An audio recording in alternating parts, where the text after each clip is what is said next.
Bonjour, aujourd'hui on va savoir rédiger les lettres administratives. Le souci de la rédaction des lettres administratives peut s'inquiéter nos chers administrateurs. J'ai fouillé dans ma mémoire et j'ai pu ramasser 7 points que je vois importants pour la rédaction d'un rapport administratif ou d'une lettre administrative. Je vais vous expliquer chaque point, soyez attentifs avec moi. Le premier point, il s'agit de la personne, c'est la personne qui rédige.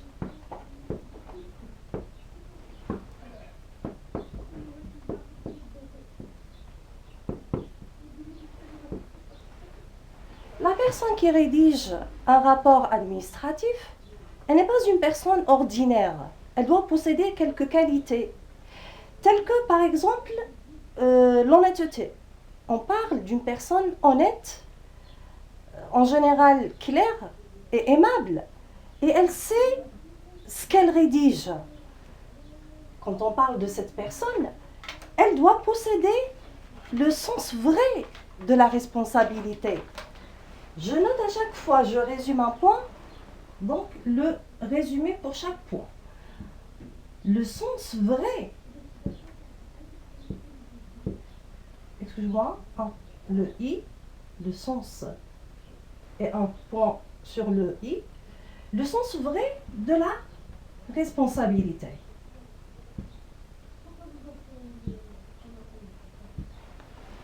Ça, c'est pour le premier point.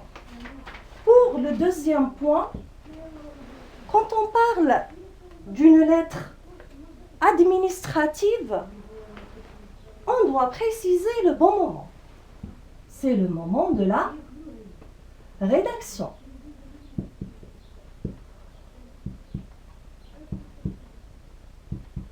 Pour le moment de la rédaction, comme vous savez, c'est une lettre administrative, que ce soit pour noter un employé ou pour une augmentation de salaire ou pour d'autres raisons. Le bon moment de la rédaction, il est important. C'est une lettre, on doit être bien concentré. Encore, on doit rédiger ce qu'il faut. Le bon moment, je vais noter pour le moment de la rédaction. Si je dis ce point-là, je vais aussi cerner et cibler mon objectif. Qui sera l'objectif ou l'objectif initial? C'est pour éviter un mal invivable et non pas pour des disputes ordinaires ou pour une personne qui n'a pas fait bien son travail. Et le travail, on peut le rédiger ou on peut le corriger. Donc, ça, c'est pour le bon moment de la rédaction. Un troisième point, je vais le titrer, c'est la clé pour un écrit réussi ou pour réussir votre écrit.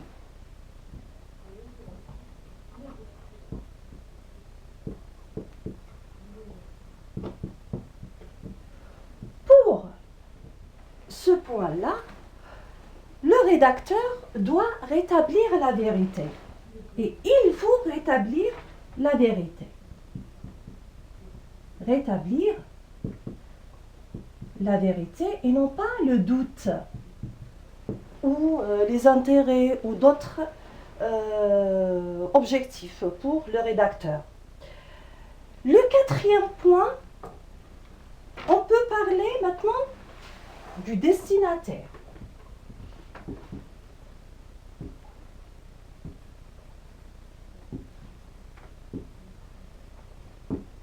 Le destinataire, c'est qui? À qui on renvoie la lettre. Ce destinataire, comme vous connaissez, c'est une personne qui n'est pas ordinaire aussi. Elle possède quelques qualités telles que, par exemple, le déchiffrage de l'écriture. Et comme vous savez, chaque mot, il doit être dans sa place. Encore, quand on parle du message transformé ou transféré, il y a ce qu'on appelle l'apprentissage par le métisme. C'est-à-dire on lit entre les lignes.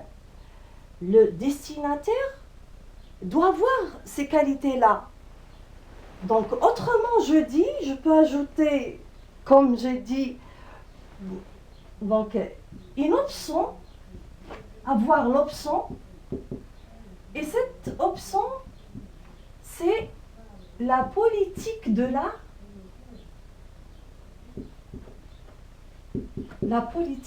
la communication.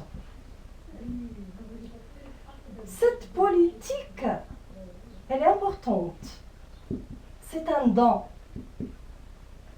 Et c'est de la compréhension. Car le responsable doit avoir cette option pour servir son staff et pour qu'il soit apte et il mérite son poste.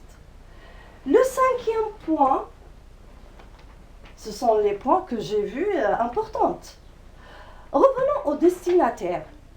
Je vais le qualifier autrement. Je dis il sera un justicier et non pas un affairiste. Le destinataire compte beaucoup quand il s'agit d'une lettre administrative ou un rapport administratif. Le cinquième point, c'est la langue qu'on emploie quand on rédige notre rapport. Pour la langue, le discours est important. Il est important. On doit vérifier notre langue et on doit avancer tout ce qui est juste et correct. Donc, je donne une langue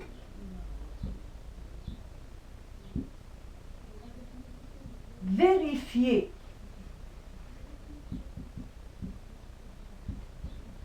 Et j'ajoute une étoile pour la langue.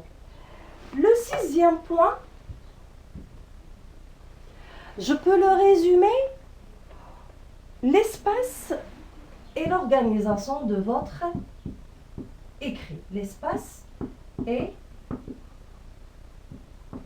l'organisation.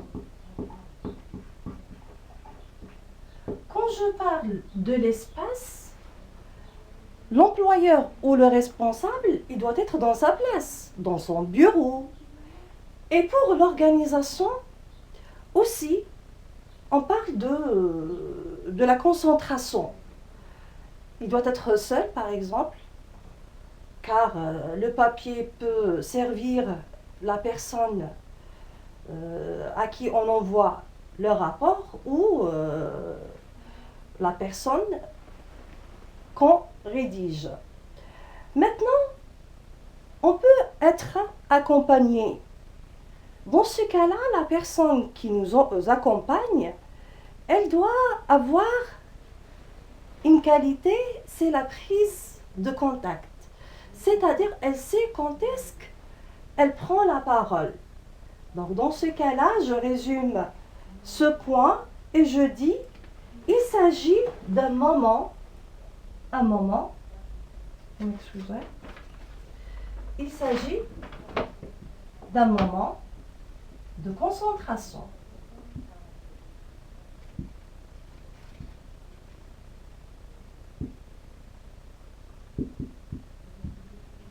Un moment de concentration. Donc, dans ce cas-là, on essaye d'être seul. Ça sera mieux. Le septième point, il s'agit de l'écriture.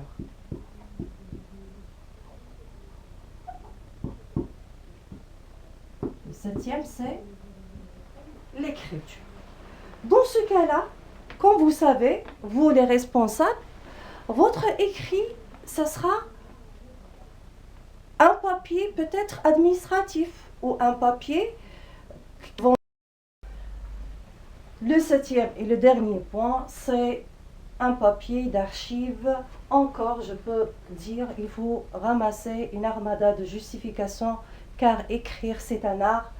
Et ce sont les points que j'ai vus importants avant la rédaction de votre rapport. J'espère que j'ai clarifié vos idées et bon courage à nos responsables pour le rapport.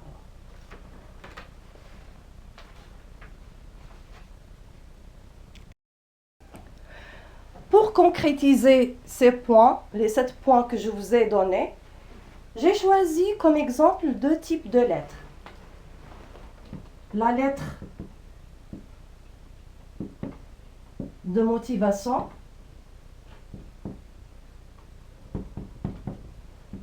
et le deuxième exemple, c'est la lettre ouverte. Il y a d'autres types de lettres. J'attire votre attention par exemple sur la lettre de solvabilité. Quand vous aurez besoin d'un crédit bancaire pour une nécessité impérieuse, vous pouvez s'entraîner sur ces types de lettres. La lettre de solvabilité, comme il y a aussi une autre lettre que je vois importante. Mais malheureusement, l'étudiant il ne fait pas attention à cette lettre. Il s'agit de la lettre de recommandation. Je vais vous noter d'autres ajouter à vos compétences aussi. Travailler sur, comme j'ai dit, la lettre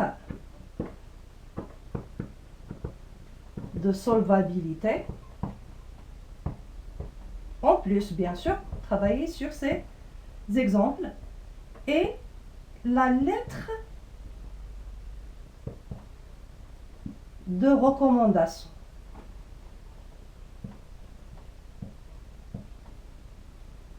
J'aimerais bien attirer l'attention d'un étudiant sur cette lettre, car j'ai vu qu'en période d'université, l'étudiant il est tout le temps pris, il est occupé par d'autres soucis, alors que cette lettre, elle est importante pour le cursus universitaire. C'est un soutien universitaire. Quand il termine ses études, il a besoin de cette lettre. Bien sûr, s'il a envie de poursuivre ses études à l'étranger, il demande cette lettre comme une sorte d'assurance. Dans ce cas-là, l'étudiant, quand il côtoie ses professeurs, il a besoin d'un professeur préféré pour lui, pour qu'il rédige cette lettre. Donc, il garde une bonne relation et le contact avec ce professeur. S'il aura besoin de cette lettre, il n'a qu'à demander à son professeur pour qu'il rédige dans cette lettre explicative et détailler ses compétences, son profil, ses études d'université. Donc, j'aimerais bien que l'étudiant il fait attention à ce point-là. Ce sont les 2 exemples. Je vais vous détailler l'explication pour la lettre de motivation et la lettre ouverte. S'entraîner, travailler, enrichir vos capacités et vos savoirs. À chaque fois, vous allez prendre l'habitude de rédiger une lettre administrative, car vous, les administrateurs, vous êtes censés de maîtriser ces types de lettres. Je vais vous expliquer et je vais vous montrer des exemples pour démontrer, ce sera pour une démonstration claire en voyant ces 2 types de lettres. Et maintenant, je vais commencer par le premier exemple. Il s'agit de la lettre de motivation.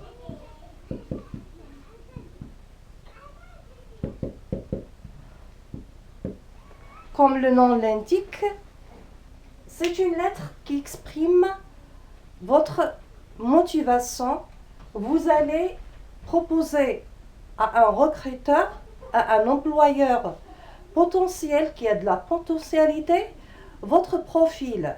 Vous essayez d'écrire rapidement, de réagir rapidement à une annonce ou à un affichage dans un salon ou dans un forum d'emploi, vous commencez votre rédaction bien sûr par le lieu.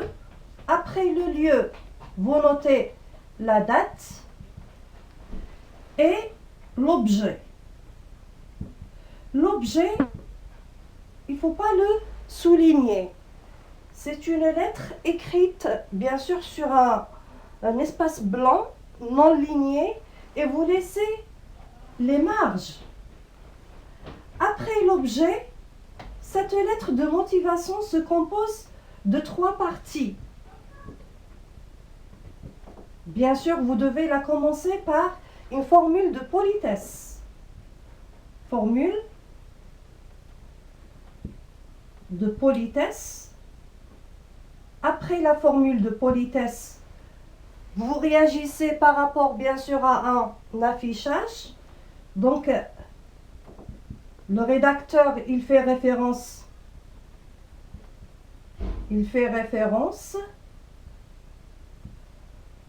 à une annonce. Puis, dans la deuxième partie, vous exprimez ce que vous possédez comme compétences. Donc, j'écris vos compétences. Ce que vous avez comme un diplôme et les diplômes.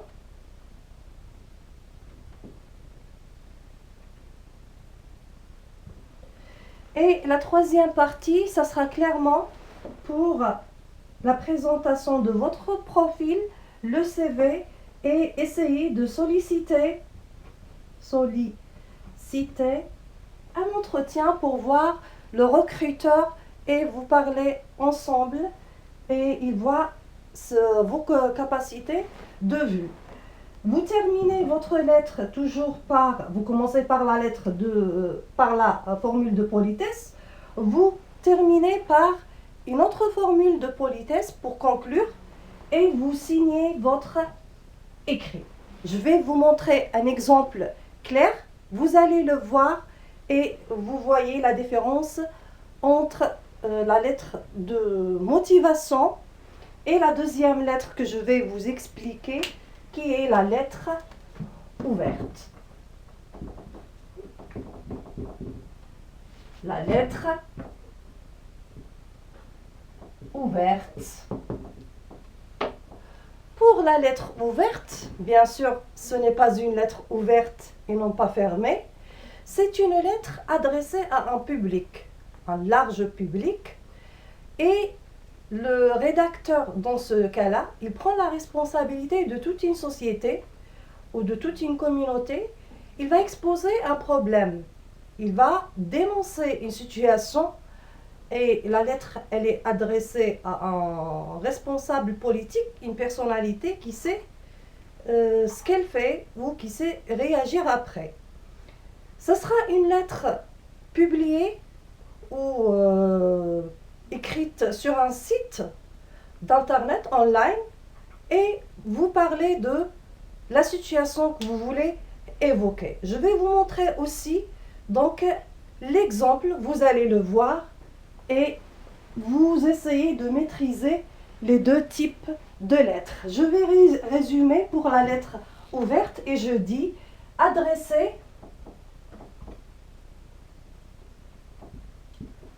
à un public. D'accord? Elle est envoyée dans une presse, que ce soit, bien sûr, elle sera écrite. Et pour la lettre ouverte, j'aimerais bien attirer votre attention car un administrateur, il doit savoir ce type de lettre. Malheureusement, il y a ceux qui ne connaissent pas. Ils doivent savoir lire et écrire la lettre ouverte. Vous allez voir les exemples. Comme j'ai dit, voilà l'exemple d'une lettre de motivation.